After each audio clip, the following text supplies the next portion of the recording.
শেষ রাতে আল্লাহর দুইটি নাম 21 বার পরে দোয়া করুন, উদ্দেশ্য পূরণ হবে। আল্লাহ পাক রব্বুল আলামিন সকল চাওয়া পাওয়াগুলো আল্লাহ তাআলা কবুল করে নেবেন।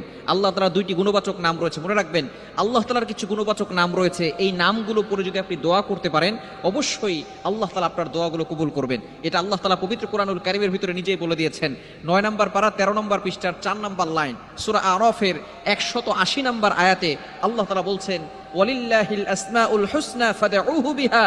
আল্লাহ তাআলার এই গুণবাচক নাম পড়ে যদি কেউ দোয়া করে আল্লাহ তাআলা তার দোয়াগুলো অ্যাকসেপ্ট করে নেন, কবুল করে নেন। এজন্য শেষ রাত যে সময় আল্লাহ তাআলা প্রথম আসমানে এসে বান্দাদেরকে ডাকেন, এই সময় যদি কোনো ব্যক্তি আল্লাহ তাআলার দুইটি নাম পড়তে পারে আল্লাহ তাআলা তার সকল উদ্দেশ্য পূরণ করে দিবেন।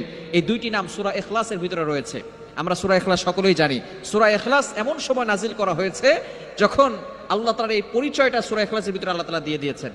যখন নবীজি সাল্লাল্লাহু আলাইহি সাল্লাম কাফেরদের কাছে আল্লাহ তাআলার একত্ববাদের ঘোষণা দিতে লাগলো এবং সকলকে এক আল্লাহর উপর ঈমান আনার কথা বলতে লাগলো, তখন কাফেররা বলেছিল, হে মুহাম্মদ, আমরা তো অনেক দেবতার পূজা করি, তুমি কোন আল্লাহর কথা বলছো? সে আল্লাহ কয়জন? সে আল্লাহ তাআলার ছেলে মেয়ে আছে নাকি? তখন আল্লাহ পাক রব্বুল আলামিন সূরা ইখলাস নাজিল করে দিলেন।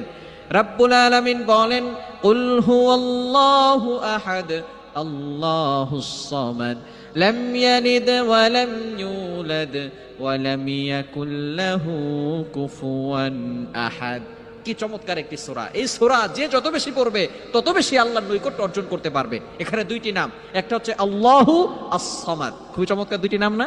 আল্লাহু আস-সামাদ, ইয়া আল্লাহু ইয়া সামাদু, ইয়া আল্লাহু ইয়া সামাদু, কুল হুয়াল্লাহু আহাদ। নবী হে আপনি বলেন আল্লাহ এক, অদ্বিতীয়। আল্লাহুস সামাদ, আল্লাহ অমুখাপেক্ষী, আল্লাহ কারো প্রতি মুখাপেক্ষী নন। দুনিয়ার সকল মানুষ মুখাপেক্ষী, কিন্তু আল্লাহ কারো প্রতি মুখাপেক্ষী নন।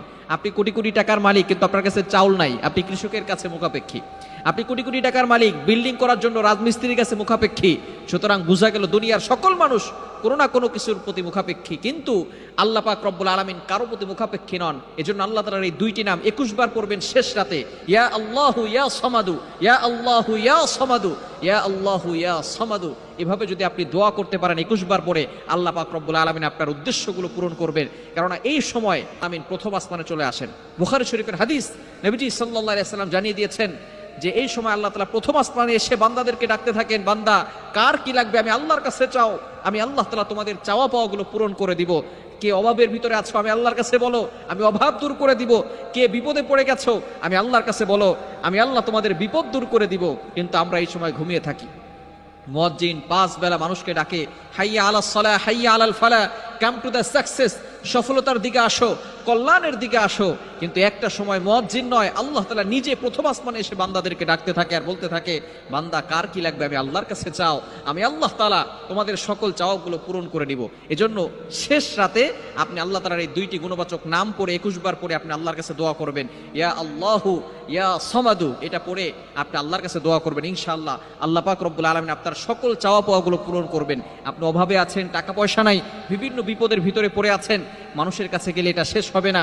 হয়তো সাময়িক সময়ের জন্য এটা স্থগিত হতে পারে, কিন্তু কিছুদিন পরে আবারও বিপদে পড়ে যেতে পারেন। কিন্তু আল্লাহর পক্ষ থেকে যদি আপনি সাহায্য পেতে পারেন তাহলে আপনি আর বিপদে পড়বেন না। কাছে আল্লাহ তাআলা আমাদের সকলকে এই দুইটি নামের আমল করার তৌফিক দান করেন।